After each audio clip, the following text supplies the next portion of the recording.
The noble god of the obsidian benches wields the power of the Solaris. The flaming sword in her hand incinerates all evil. She is Talene, the resurging flame, a mage from the Celestials. Oh, Chippy, you actually found her! Our journey to find her was full of twists. Talene lost her memory and doesn't remember us, but her powers remain. As a Celestial, she has a significant impact on the entire battle. When Talene unleashes her ultimate, Divine Conflagration, she flies to the center of the battlefield, launching a wide-range flame attack at the enemies. It deals continuous damage within the area. But Divine Conflagration keeps draining Talene's health. As time passes, her health also depletes faster, but her damage stacks up accordingly.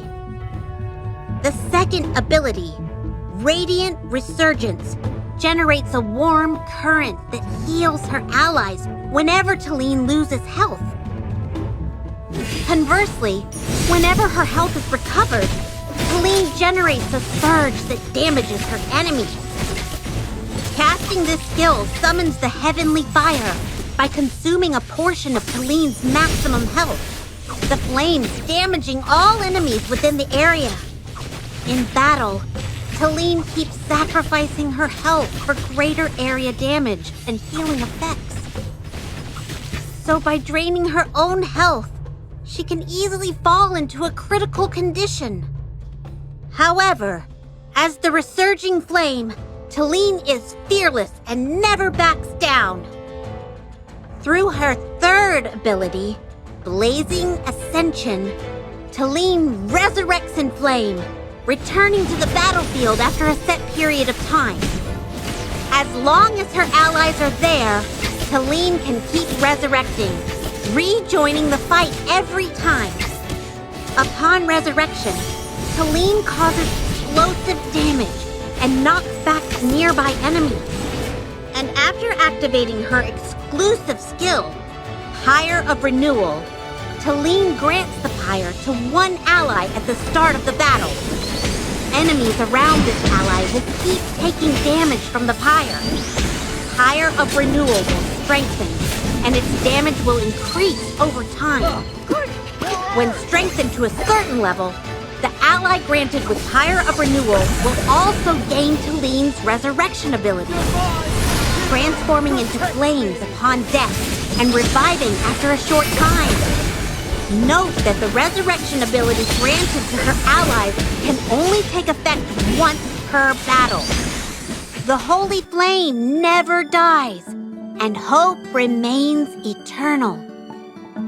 Talene's determination and fearlessness will forever inspire the people of Asperia to fight against darkness and evil.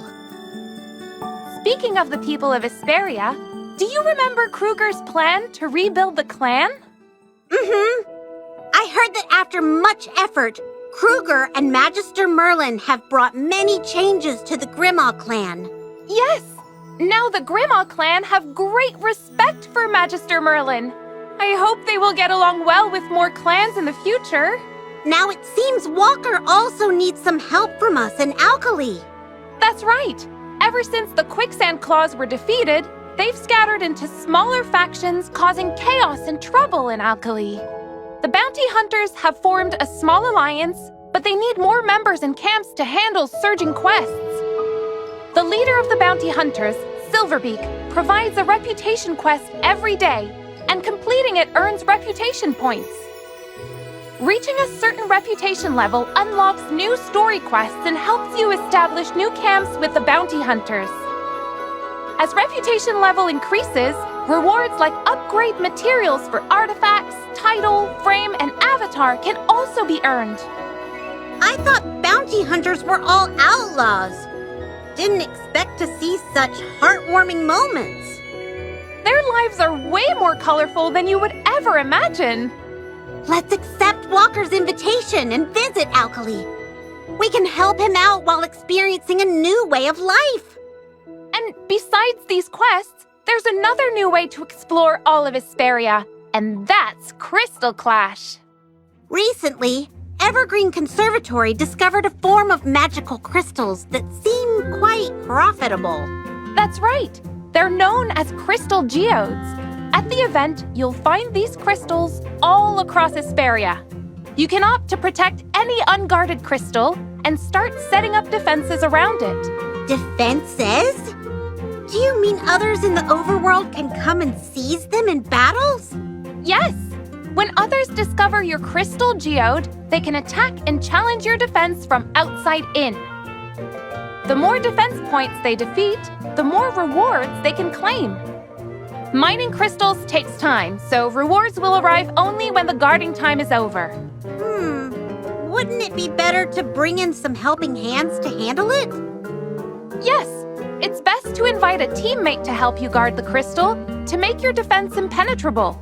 Then again, you can also invite teammates to raid others' magical crystals. That sounds so thrilling! Indeed, that's why we need to be cautious about how we defend. How visible the crystal geode is, how many rewards it brings, and how difficult it is to defend will all affect the final gains. So much to learn and discover. Well, the thrills are not limited to Crystal Clash. The upcoming Guild Supremacy event is equally exciting. Once the event starts, Glyph Shade will be activated for all guilds. Once activated, all members in the guild can participate. Guild members need to work together to defeat the Glyph Shade. Everyone has a fixed number of attempts per day for each difficulty level. Upon defeating the Glyph Shade, guild members will receive rewards based on its difficulty. And after reaching a certain amount of honor points, the next difficulty level will be activated. What if the Glyph Shade is too difficult to fight? Don't worry. Even if you fail to defeat the Glyph Shade, you will still receive rewards based on its remaining health. At the end of the event, guilds will be ranked based on the highest difficulty Glyph Shade they activated and the damage dealt at that difficulty level. Rewards will then be distributed to the guild members accordingly. Apart from guild events, Honor Duel will also see many new updates. Once the Duel store reaches level 4, the lucky ones may also find an item called Random Ascension. This item can randomly upgrade an unowned or non-legendary hero to legendary, making it a quick way to boost your power. Are there any other changes besides new items? Yes, there are updates to artifacts as well. If you choose artifacts that are strongly bound to a specific faction or hero, the corresponding faction will appear in the shop refresh within a certain number of times. When artifacts reach 2 stars, you can choose one piece from 3 legendary equipments. You can now also buy Artifact XP in the Duel store to help level up artifacts quickly. In addition to the artifact system, hero refreshes have also been updated. Max-tier heroes will no longer appear repeatedly in the store. This way, you won't waste draw opportunities by getting the same hero over and over again. It seems that hero lineups will form much faster in Honor Duel now. Speaking of heroes and factions, there's, something that's been bothering me. What is it? It's about the Graveborn faction. The Graveborns have always lacked support roles. I'm not talking about Niru, but healing-type support roles. Don't worry. What if I told you that soon right. we'll be able to recruit such a role? Would you believe me? You're the keeper of the Noble Tavern, so of course I believe you. Then let me introduce you to Ludovic. Ludovic, breathed eternalist. This melancholic noble boy has lived through immortal years despite his appearance. His beloved Everblooms have witnessed this long period of loneliness. These fragile petals hold immense spiritual power. In battle, all of Ludovic's skills revolve around these beautiful florals. At the beginning of the fight, Ludovic creates Everblooms under himself, providing continuous healing to allies within their range. However, there's a limit to the healing. Once withered, the Everblooms can no longer heal. but they will slowly replenish their power and revive after a while. Whenever an enemy loses a significant amount of health, the Everblooms absorb part of the lost health to replenish their power. Ludovic carefully selects his enemies as nourishment for his beloved Everbloom. By casting Lifeweaver's blooms, Ludovic places a floral curse on an enemy. The cursed target will be surrounded by white flowers, continuously losing health. Then, by casting Ethereal Blooms, the Everblooms will be transferred to the location of an ally. They absorb the health of enemies around the new position, converting it into healing power for the allies.